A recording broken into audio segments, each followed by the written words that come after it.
In Tim Burton's whimsical reimagining of the beloved Thomas the Tank Engine, the island of Sodier transforms into a darkly enchanting world where Gothic aesthetics meld with the peculiar.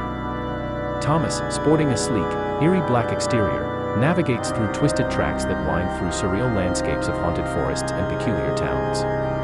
The other anthropomorphic engines, adorned with eccentric features and expressive, haunting eyes, join Thomas on a journey fraught with mischievous adventures and eerie encounters.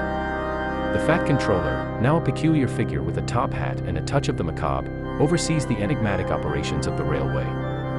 With Burton's signature blend of darkness and whimsy, the once cheerful tales of friendship and locomotion take a hauntingly beautiful turn, offering a surreal and captivating experience for audiences young and old alike.